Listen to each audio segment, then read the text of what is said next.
Welcome back to the podcast. I'm going to go ahead and jump right into the content here. I don't want to waste your guys' time. Pretty much this whole episode is going to be about the ACL. The ACL is still in their offseason. They still got a couple weeks for the new season starts. So there's a lot of announcements, a lot of news, a lot of information that's still kind of slowly trickling out. We haven't fully got all of it yet. So I want to touch on that.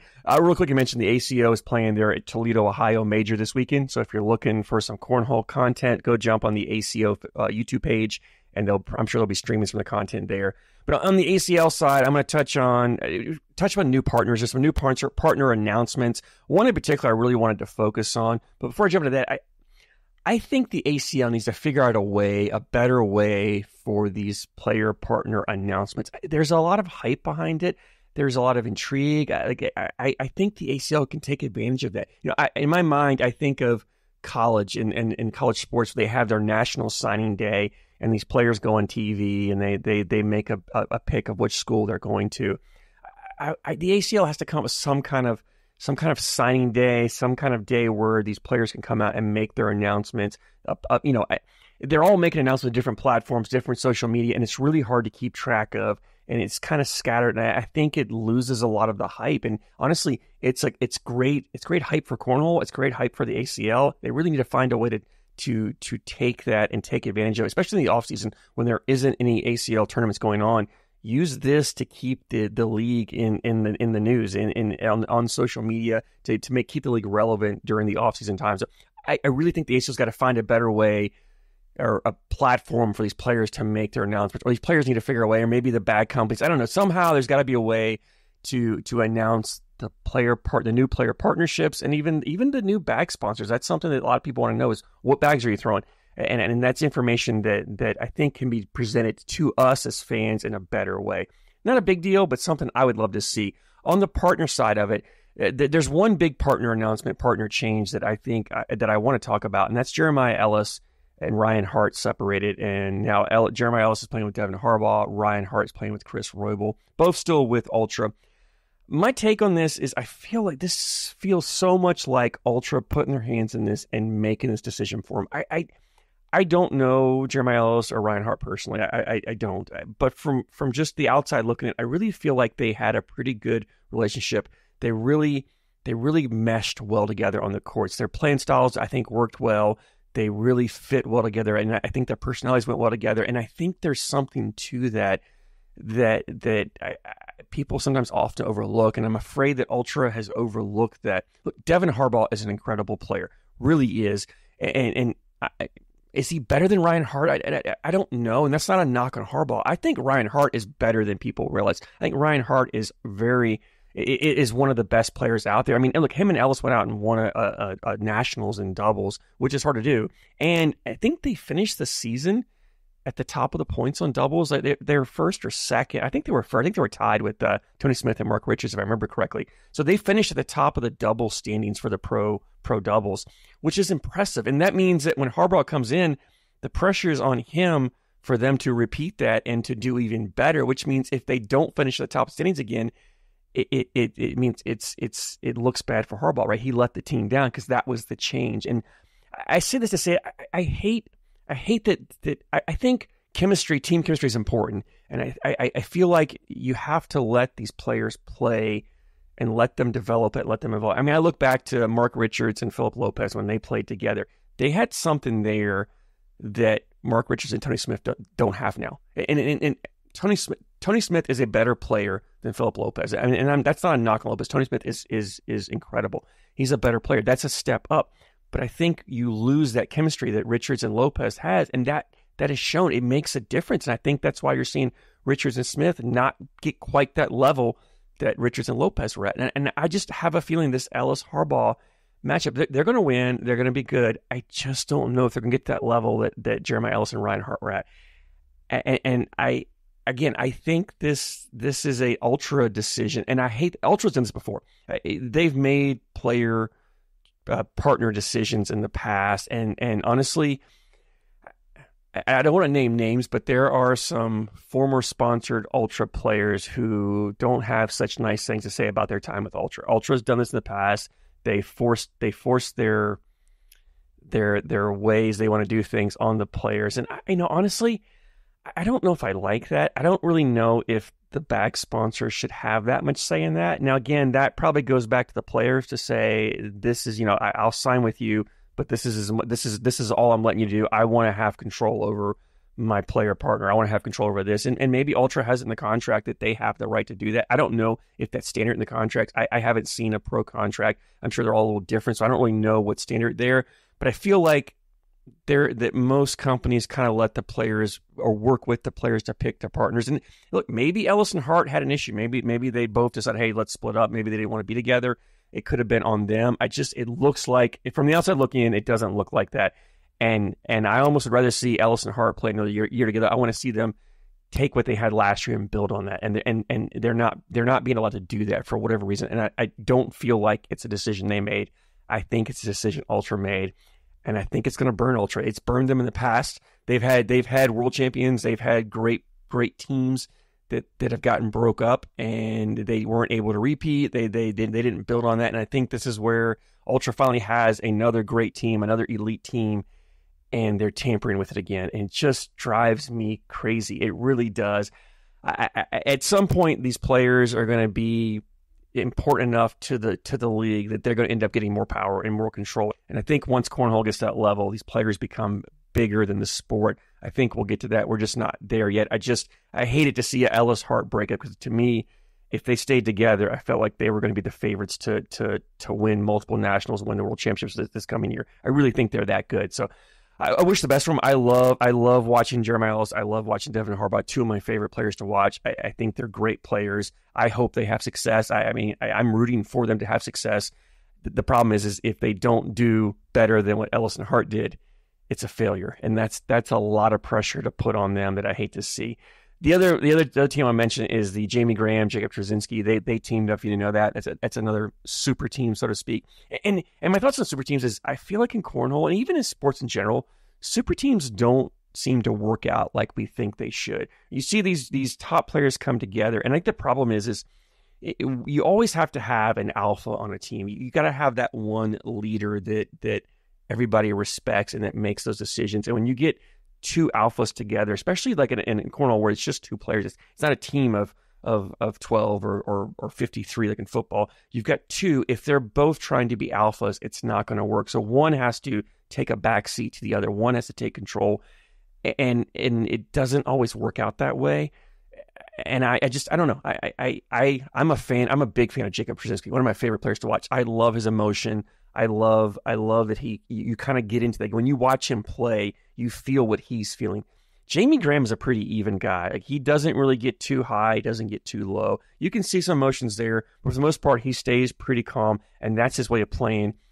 I don't know. I also almost hope that Jacob's emotions rub off on Jamie, and you see more emotions from Jamie. I don't want to see Jacob tone it down, but sometimes I feel like Jamie Graham likes to have that player that Jamie Graham doesn't like to have that really up and down emotional type player. He wants to keep them pretty calm too. So I feel like the personalities of those two aren't going to mesh as well as their skill levels do.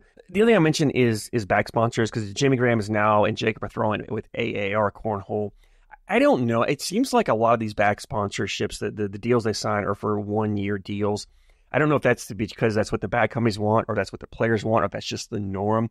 But it's really tough. It's really tough for me as an outsider looking in to get to see a pro jump from bag to bag to bag every year, throwing a different bag. And someone like Jamie, who's one of the greatest. He's in the argument for the greatest cornhole player of all time. He's in that discussion. He's right there, and yet he has success no matter what bag he throws. And so you watch that and you realize the bag doesn't really matter, and it devalues what he brings to that bag sponsor, because he can throw anybody's bag and have the same amount of success. I ask you guys, have you ever bought a set of bags because you saw a pro player throwing them? I have seen it, but for me, it happens on the smaller companies. When Devin Harbaugh was with Cornhole Coastal, he was throwing the Boardwalkers. The first time I'd seen him, I watched an open event and he was throwing them. Caught my eye. I went and did some research because I didn't know anything about the bag or the company and paid attention to that. I've seen it from smaller companies across the way. The bigger companies like AAR, like Ultra, like Reynolds, like these companies that you're already aware of, I don't know if it brings as much awareness. Now, if it's a new bag, then yeah, I can see that. Like when a company rolls out a brand new bag and those players come out with it, that draws my attention because I haven't seen that bag on the courts. I haven't thrown it. I want to see how it plays, see how we handle it. I think that does have some value there.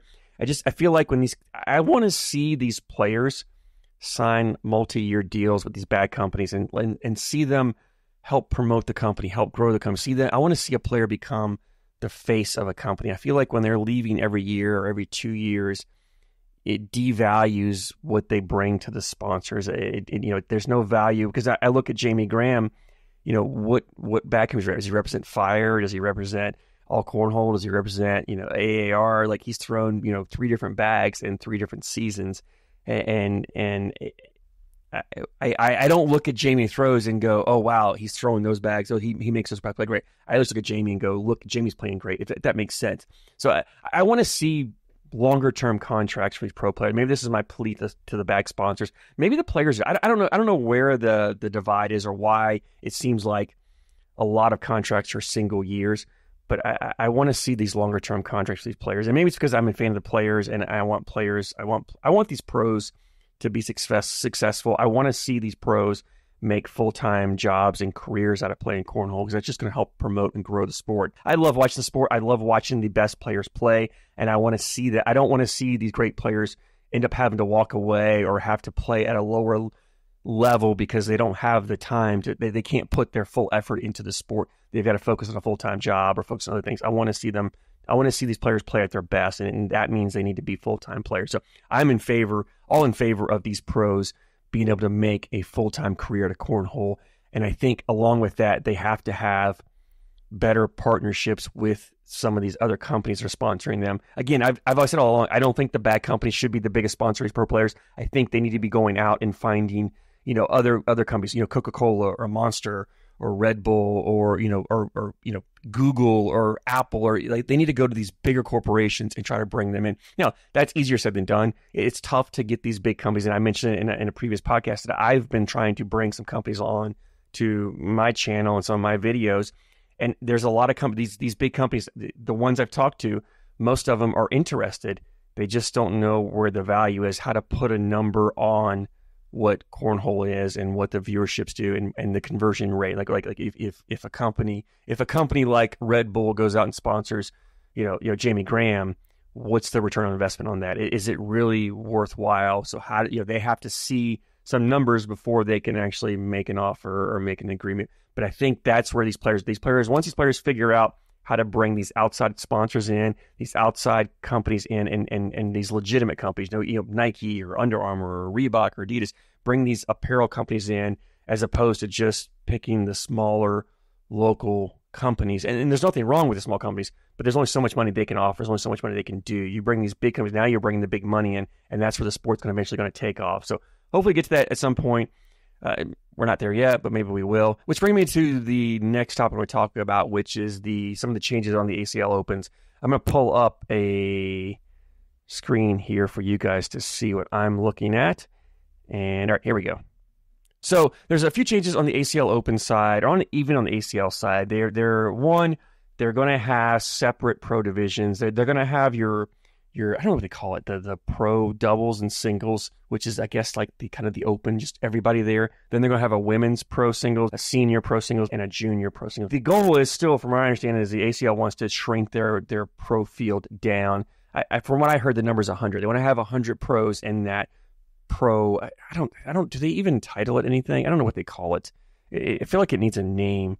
But they're pro singles and pro doubles, which is their main division. They want to have 100 pros there. And then they're going to have additional pros in the women's pro division, the senior pro division, and junior pro division. But from my understanding is, and I'm not sure how I feel about this, is if a junior qualifies for the main pro division, they can still play. They can play in that division and still play in the junior pro division as well. And I don't know if I like that. I feel like you should have to pick one or the other.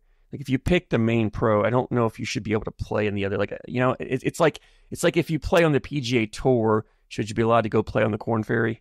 Right? I mean, you really shouldn't, because that player, if they're on the pro, if they're at the main pro division, they're obviously one of the best, if not the best, in that junior or the senior, the women's division. So I feel like you should allow others to win and then have those divisions work their way up.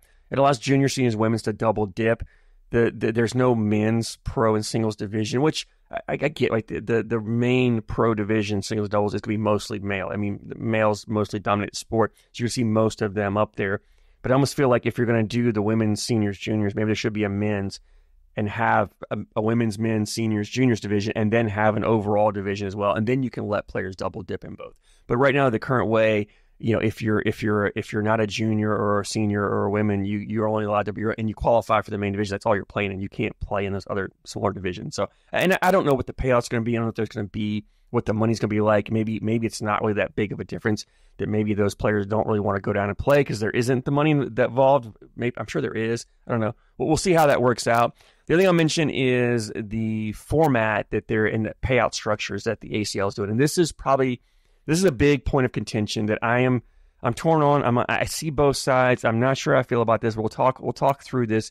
But when you go to an ACL Open this year, for doubles, they're going to run rounders. You're going to run rounders, and you're going to be separated. Well, first, the pro and elite players have their own separate division. So if you go to an Open now, you're not going to be playing with the pros. You're not going to be playing with the elites. If you want to be an elite player, I think it's $500 a year to join the elite division. And I know last year, I don't know. I'm pretty sure last year anybody who paid could join. I think that's still the case this year. My understanding is eventually it's going to be that you have to be at least advanced level to join the elite. So if you're a competitive or intermediate, you can't join the elite, which I get, because if you're in the competitive or intermediate division, you're not going to be competing in the elite division with anybody, right? So there's really no reason to be there. But in order to join elite, you got to pay $500, and then if you're advanced, you pay the $500. You're in the elite, and then you can play in that pro division when you go to ACL Opens. Plus, you can actually qualify for some of the pro events. It used to be nationals. I think they're calling them signature events this year instead of nationals, which is I think they said 6 of them this year. There was 4 last year. They're running 6. They're also doing, I noticed up here as well. I kind of get sidetracked here. They're going to have a minimum of 16 ACL Opens this year, which is surprising because I had heard they were going to reduce the number of Opens down to like 10 or 11 or 12. But I think they did 16 last year. They got 16 this year. So I like the fact they haven't actually reduced those down. But at those Opens, again, the pros and elites will have their own division. One side note on that I don't like is one of the beautiful things of cornhole, and things I like about cornhole is if you went to an ACL Open, you could compete with the pro players. You probably going to lose, but you had the opportunity to play against them and play games with them. And that's something you don't get in a lot of sports. And that's something that the ACL has taken away. I don't like that. I love the fact that I could walk to an ACL Open and be able to compete with a pro player. Now, outside the ACL, if you go to regionals or locals, where if there are pro players in your area, you can still play them there. I think I don't know. Maybe regionals have pro divisions also. I don't know how the regionals are going to work. I really haven't looked into that. But other events, if they're in your area, you can play them. But at the Opens, that was kind of the beauty. If you went and played in the Open division, you had a chance to play against the best of the best. Now you have to pay to do that, and it kind of goes against that ACL slogan. Anyone can play, anyone can win. It's really not the case anymore. It's now a pay to win, a pay to play, a pay to win type league. And I don't mean that negatively, right? I mean, that's all pro leagues eventually go to a model of pros only, right? I mean, there's not, like, the NFL doesn't have amateurs playing in it. Golf, you have some amateurs play, but most of the PGA Tour is all pros, So I think the ACL is trying to head the direction where they want to get rid of the amateur side. They want to just go pros and focus on the pros, and that's where they want to put the best cornhole possible out there, and they want to make it more into a spectator sport, not a participation sport. I don't know how it's going to work out because part of the problem is the money, the funds to pay the pros comes from those novice, those intermediate, those competitive players that pay the entry fees. That money, because in the past, the payout, if you look at the payout structure, it was weighted heavily towards the top. So you'd still get paid out in the competitive and the novice, intermediate divisions, but it wasn't, if you won competitive, you didn't make as much as the person who won advanced, and that was fine. You were still paying the same, but it was a lower tier. Now coming up for this season, so start on doubles, there's rounders. You'll play at least 4 or 6 games of rounders, and they'll put you in tier 1, tier 2, or tier 3, which is tier 1 be advanced, tier 2 competitive, tier 3 is intermediate, kind of if you want to put that level, that naming on it. But tier 1 is the only one that's compete for cash. So if you want to win money, you've got to earn the right to be in tier 1. Tier 2 and tier 3 are going to play for ACL prizes. That's what you find right here. Yeah, here we go. The Pro Elite Division, along with Tier 1 in singles and doubles, will play for cash prizes awarded via the ACL wallet. Tier 2 and Tier 3 in singles and doubles will play for ACL prizes. Now, I've heard people say that, I don't think the ACL's announced what the prizes are. They've said they're going to be, I think, like boards and bags and jerseys, and I think maybe even entries into future events. And people said, but the prizes are worth more than the cash you would win. But what if it's a prize I don't want? I mean, what if I win a set of boards that are a $400 set of boards, but I don't need boards? Like I kind of wish I had the option to say, here, you won competitive. You can either take these $400 set of boards or you get $200 cash. Right? That would be fine. Give me a lesser value in cash, but give me that cash option. Now, the other side of it is if you win competitive, you're the last place person in tier 1 in advance is supposedly better than the first place one in competitive. So why should you get money when that last in the division above you didn't? I see that, right? And that was part of the problem, was there was sandbagging. Players who were kind of on that bubble that knew they really couldn't compete at the advanced level would make sure they get down into tier 2 or tier 3, so knowing they could win that or have a better chance of winning that and taking money. So you're going to eliminate the sandbag. There's no reason to really sandbag. Although, I mean, if people want prizes, like if you know you go to tier 1 and you have no chance of winning, you still can sandbag to go to tier 2 to win something, right? It's still, I mean, the cash is probably what everybody wants, but you can still win prizes. I think the sandbag is still going to be there to some degree, but maybe not to the extent that it has been in the past. But from a player standpoint, if I'm paying the same entry fee that everyone else is, I want to have the chance to compete. And with doubles, you kind of get that because you have rounders. With doubles, you have rounders to go in and you can earn your right into tier 1. So I'm okay on the double side doing this. The problem is on the single side, which if I can find that here, I don't know, it said it somewhere here, or here.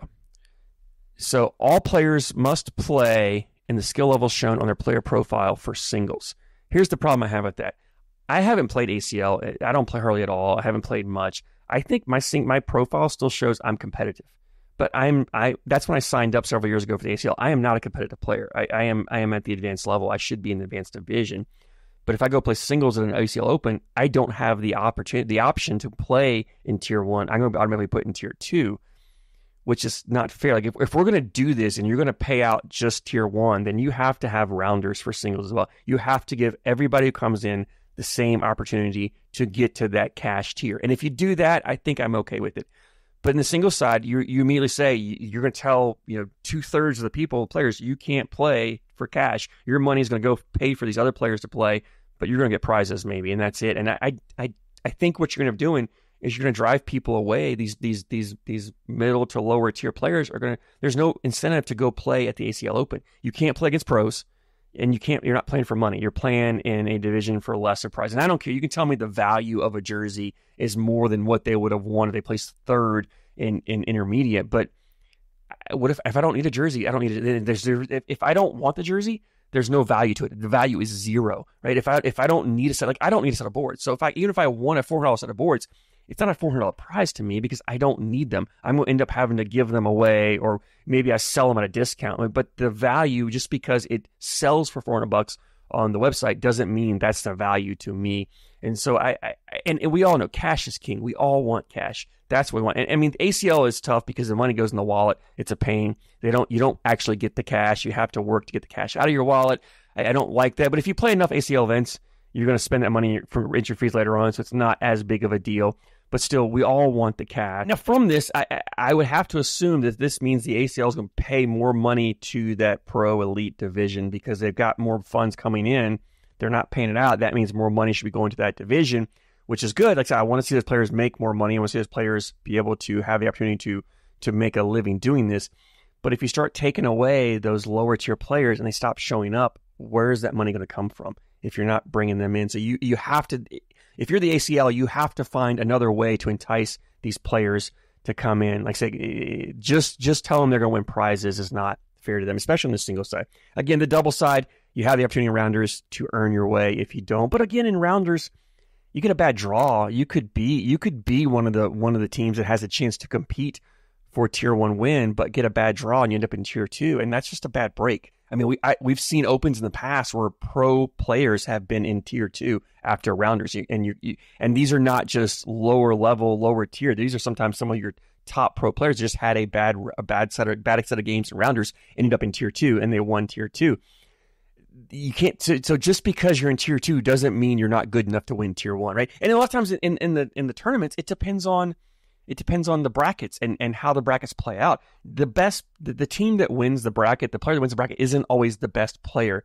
Sometimes the player that got the best path or the easiest path to get to that championship and had a couple good games they needed to. So then that's the beauty of playing tournaments, right? It's not always the best player that wins. I mean, or the best team that wins. You look at, the NCAA tournament, March Madness. The best team doesn't always win. Sometimes how many times we see Cinderellas? We see teams that mid-majors that shouldn't be in the Elite Eight or the Final Four that make it there. They're not one of the 8 best teams in the college basketball, but they had a great run. They got hot at the right time. They got lucky in the top seats, lost. They had a path that put them at that point that allowed them to have the opportunity to win a game or two they needed to put them in the Final Four. And that's the same with these brackets, is you may not be the best player, but if everything falls right, you could win a tournament that you don't deserve to win. And so you have to give players that opportunity. And I just don't like the fact that you're charging me the same as that player that's playing in Tier 1, but because my profile shows I'm competitive, I have to go play competitive.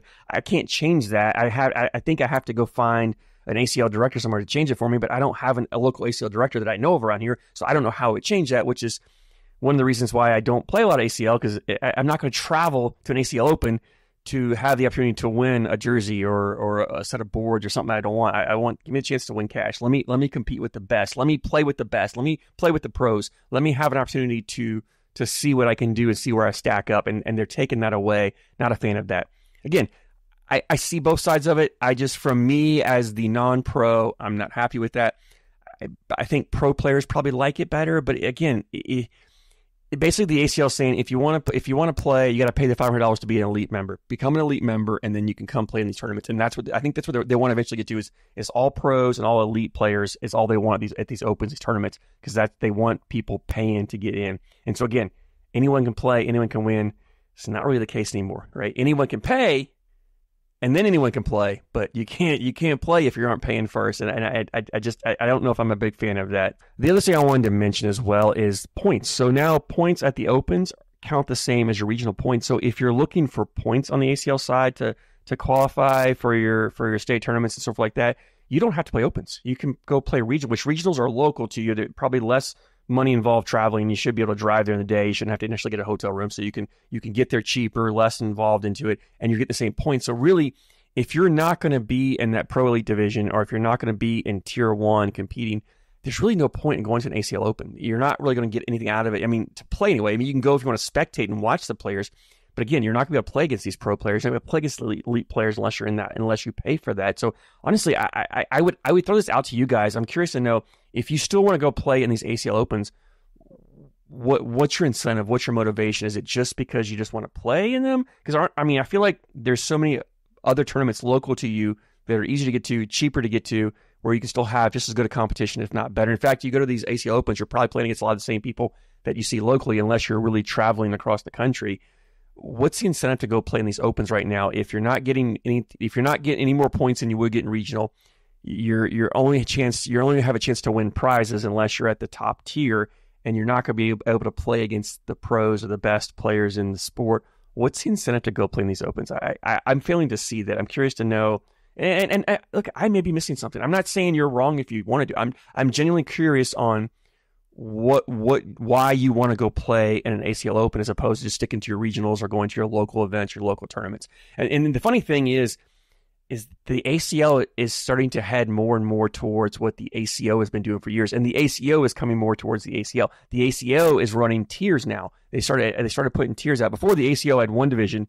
You came in, everybody paid, you played the one division, and they paid out the top, the winners of that division, and that was it. Now it's almost like the ACL is going that, right? If you want money, you're in the main division, and that's it. Everyone else, you don't have a chance. If you're not one of the best, you're not winning money in the ACL. Now the ACO is doing their tiers, which is what the ACL had. So it's just fun to see the two leagues that kind of they want to be better than the other, and they're kind of crossing over, and they're doing what the other league did in the past, thinking it's going to be better. So we'll see how that works out and which one plays out better. The beauty of it is as long as you're not a pro, you can play in both. If you've got ACO and ACL in your area, go play in both. I highly recommend you play in both because they're different experiences. The ACO to me is more about if you want to go have fun, have a good time. That's what it is. The ACL is more about the competition, competing. There's competition on the ACO side. The people are very competitive there, but it's more of a they call it a family. Maybe it's a family. I don't know if it's a family. I mean, people aren't as uptight at the ACO side as they are at the ACL side, in my experience. I just feel like the ACL is more about the stats. Everybody wants more about the PPR. Everybody's, you can't You can't talk to somebody. You can't have fun. You can't joke around because you're distracting them. They don't like that. On the ACO side, it's more about let's play the game for the fun of it. So I really recommend if you have the chance to go play them both and make a choice for yourself. I mean, and really you don't have to make a choice. You can play them both all year long unless you're a pro on the ACL side. So anyway, I look forward to hearing from you guys and your thoughts on why you're going to be playing in the ACO. So let me go ahead, and the next thing I want to pull up here is the schedule. And something I noticed was on the ACL side, their first open coming up is here in a few weeks. Let me go find ACL events here. Sorry, trying to pull this up. That's not what I want. Event schedule. Here we go. If you look, the ACL Open, they have an ACL Open Rock Hill on October 4th through 6th, which is 2 weeks away. There is still no information about that out there. In 2 weeks, they still have got no information out. It's the brand new shootout format, which they really haven't put a whole lot of information out that I've seen on that yet to fully explain that. I mean, it's round limited, right? I get that, but I feel like they've said that they got some more information coming. I don't know if from what I can tell, you still can't even register for it. You can't even sign up for that ACL Open that I can tell. And now I know they offer early registration for the memberships, the gold memberships and all that stuff. I haven't paid membership for ACL yet because I don't know if I'm going to play any events, but maybe those members already have the option to register, but there's no information about it, which is really weird because you're 2 weeks out and there's no information for the first open. Like I feel like, and they still only have the 6 ACL opens on the schedule. They're going to do 16. There's 10 more opens out there that they haven't put on the schedule yet, which is frustrating to me as the ACL. As big as that they want to be considered a big time sport. They want to be considered a pro sport, and yet they're so far behind in the information. Like, you got to put information out, and you got to get it out as soon as possible. You can't just say you can't just say coming soon. I hate this coming soon. I hate on social media like, oh, we'll put some more information out sooner. No, when you put this stuff out, give us the information. Maybe I want to go play. Maybe it's my first open. Maybe I'm like, you know what? I live down the area. I'm new to the ACL. I'm going to try it out. And there's nothing there. I don't know how to sign up. I don't know anything. I don't know how to get involved. I know nothing about this. And I just feel like this is where the ACL really drops the ball for me, is their lack of information or their lack of willingness to put the information. I don't know if they don't have the information. I don't know what the holdup is. I don't know if they just don't want to put it out yet. Like, it's very frustrating to me when I look at the ACL and say, I want them, I feel like they're not as organized as I think they should be. And it just drives me crazy. So I hope that they figure that out, because information is key. If you want to grow the sport, you have to keep the people, especially the fans, informed. You really have to make them part of it. You know, when I watch, I'm a huge NFL fan. When I watch NFL, I feel like I'm invested with my team. I'm invested in my team, and I know everything. Like on social media, I know about my team. They put their schedule out early. They put out their draft picks. They're constantly keeping information out there and keeping you up to date. You know, like I know the NFL schedule months before the season starts, so I can plan if I want to go watch a game, or if I want to go see multiple games. You know that information. On the ACL side of it, the information is not there. Like it's hard for me to be invested in the league. It's hard for me to want to support the league when I have to make plans for my life. I have to make plans for other things, and I want to put the ACL in it, but I can't because I don't know what's going on. So this is my plea to the ACL, is you've got to do a better job of putting information out sooner and putting it out when you know it, and keeping us as fans informed, letting us know what's going on, because in the end, we're the ones, as fans, we're the ones paying for the sport. You might not realize it, but we're the fans. It's our money that's paying for, that's giving you the money to pay the players and to pay the salaries of the people that work there. And so you need us in the sport, and you have to make us feel like we're important, make us feel like we're wanted. And I feel like right now the direction of the ACL, as I said, is they want to go pro only. They want to get rid of the amateur division, it looks like. And if they're kind of forcing a lot of the amateur players, I get that. I could be wrong. I could be way off. I think this season will say a lot, but I really feel like the attendance of people actually going to these opens to play is going to drop. There's nothing there that I see that incentivizes me to say, hey, I want to go. I didn't go to one last year. I thought about going this year, but I look and go, there's nothing there that says I want to go. There's nothing that says, oh, I need to go play in that one. In fact, the reasons that I wanted to go last year are pretty much gone this year. And that was I love to play against the pro players. I want to play against the best of the best. I want to see where I stack up.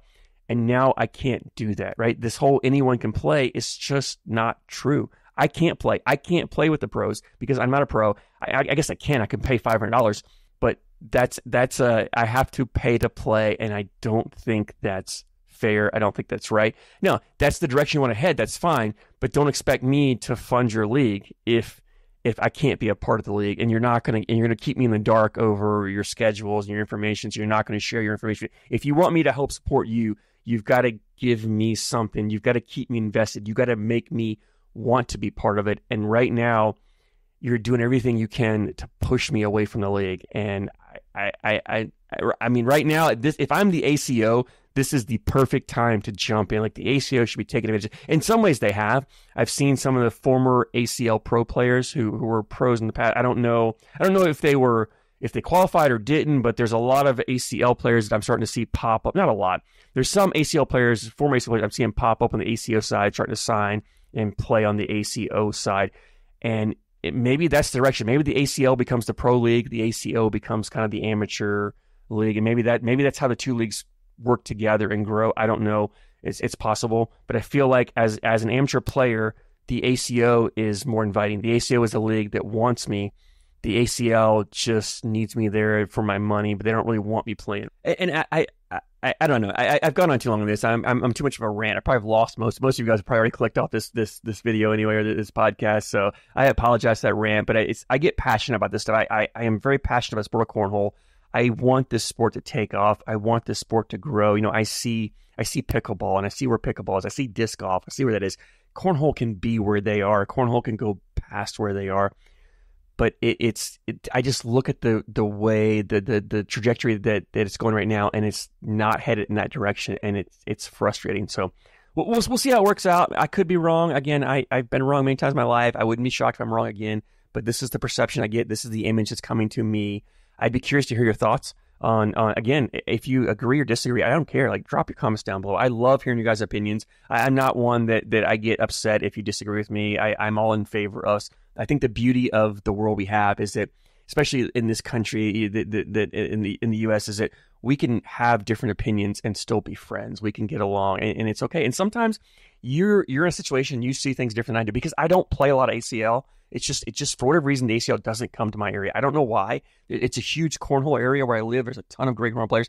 I don't see the ACL much at all. And so I'm not as invested in it as maybe some of those of you who live in ACL-only areas. You may be seeing things that I don't see, and maybe I'm overlooking something. So I appreciate your insight on that. So if you have an opinion on it, drop it down below in a comment. If it's too much, shoot me an email, shoot me a message, social media, whatever. If it's too long to go in a comment, whatever, I'd love to hear your thoughts on this. Love to hear if you agree with me, you think I'm way off base. But I'm excited for the ACL season start. I love the fact the ACO is already playing. I've been watching a lot of their content. Look forward to watching the Toledo Major this weekend on YouTube. And I'm excited to see the first ACL Open at Rock Hill come up in a couple of weeks. I'm really excited for that, and to see how a lot of these new player partnerships are going to work out, and see who's coming out early and ready to play, and which teams and which players are struggling. So looking forward to all that. As always, I thank you guys so much for your support, and I thank you for watching.